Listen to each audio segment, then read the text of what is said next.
मेरे प्यारे मित्रों, मैं राजनंदन प्रसाद एक बार फिर आपके सामने। मित्रों, शिक्षा विभाग की कारगुजारी नित्य प्रतिदिन कुछ न कुछ आती रहती है। फर्जी शिक्षक बहाल हो गए, फर्जी सर्टिफिकेट पर बहाल हो गए। इसके लिए कौन दोषी है? वो दोषी है जो फर्जी सर्टिफिकेट पर नौकरी ले लिया और शिक्षक बन गया, या वे अधिकारी कर्मचारी दोषी हैं जो पैसे के लोभ में ऐसे शिक्षकों को बहाल कर देते हैं। बीपीएससी टीआर 1 टीआर 2 में भी बहुत सारे शिक्षक बहाल हुए। बहुतों के बारे में प्रमाण पत्र की गड़बड़ी सामने आई। कुछ तो छोड़ के नौकरी भाग गए और कुछ मैनेज करने में लगे हुए हैं। पता नहीं उनका मैनेज होगा या नहीं होगा, ये तो भविष्य की बात है।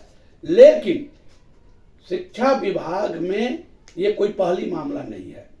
आए दिन लोग फर्जी सर्टिफिकेट पर बहाल हो जाते हैं, वर्षों नौकरी करते हैं और बाद में जांच में पता चलता है कि ये सब शिक्षक फर्जी थे। वर्तमान में 48 शिक्षक जो एसटीईटी, बीटीईटी या सीटेट पास के सर्टिफिकेट पर बिहार सरकार में नियोजित शिक्षक बन गए, सक्षमता भी पास कर गए। सक्षमता में उन्होंने जब काउंसलिंग कराई तो उसमें 48 शिक्षक अभी पकड़े गए हैं। ये भी पकड़े गए हैं, ये भी सही है गलत है या मैनेज हो जाएंगे, क्योंकि इतने वर्षों से तो मैनेज कर ही रहे थे, आगे भी कर सकते हैं। इसके लिए दोषी कौन है? शिक्षक समाज, नियोजित शिक्षक, या कौन है? आखिर सरकार को तो एक दिन तय करनी पड़ेगी ना कि ये बहाल हो जाते हैं। और माननीय उच्च न्यायालय के आदेश के बाद उन्होंने कई बार दिया आदेश कि भाई इतने तारीख तक जो जिनको जाना है वापस चले जाए, सरकार कुछ नहीं करेगी। कुछ निकले, कुछ रह गए। मुझे तो ऐसा लगता है कि विभाग के ही लोग बार बार उन्हें प्रोत्साहित करते हैं, कह रहे तुम क्यों डर रहे हो, हम है ना, हम है ना। तभी ऐसे शिक्षक आज तक नौकरी कर रहे हैं। यह समझ से परे है।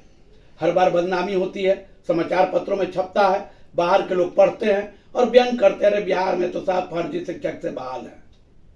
जो शिक्षक वास्तव में अपने सर्टिफिकेट, अपनी मेहनत और लगन के बल पर बहाल हुए हैं, वे भी अपमानित महसूस करते हैं। दोष किसका? विभाग अपने ऊपर दोष लेता ही नहीं है। वो उन अधिकारियों को भी दोषी नहीं साबित कर सकता है जिन्होंने बहाल किया। ऐसा कोई कानून ही नहीं है। उल्टे ऐसे शिक्षक जो फर्जी हैं, इतने वर्षों तक अगर कार्य कर रहे हैं, बच्चों को पढ़ा रहे हैं, स्कूल आ रहे हैं, निश्चित तौर पर कहीं ना कहीं विभाग की भागीदारी है। तय करना पड़ेगा। माननीय अपर मुख्य सचिव साहब, आप बहुत अच्छा काम कर रहे हैं। इसे भी आप देखिए, अपने संज्ञान में लीजिए, अपने स्तर से जांच कराइए क्या कर रहा है निगरानी विभाग। बहुत सारे फोल्डर गायब हैं, उसका क्या हुआ? कुछ नहीं, बस पेपर में निकल गया। एक दिन 2 दिन लोग पेपर में पढ़े, याद रखे, फिर लोग भूल गए और बदनामी बिहार की होती रहती है। मेरे प्यारे मित्रों,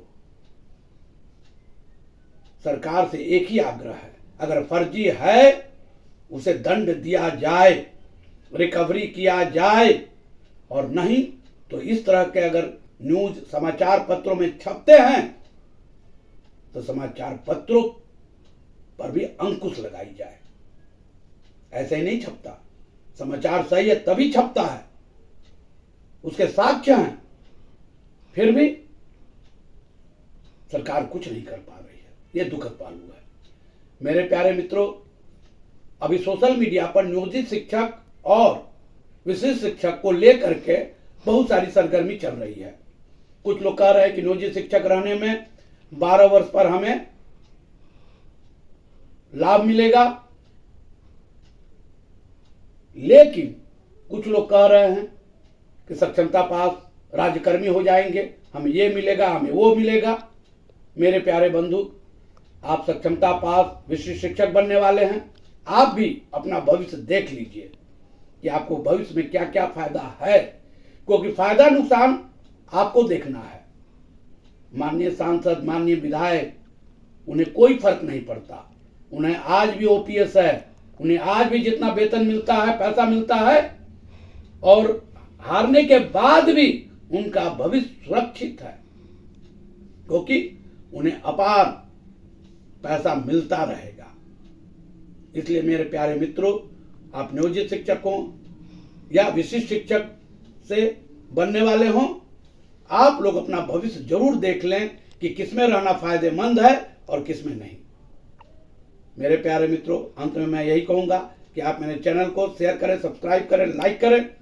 बहुत बहुत धन्यवाद। धन्यवाद। जय हिंद।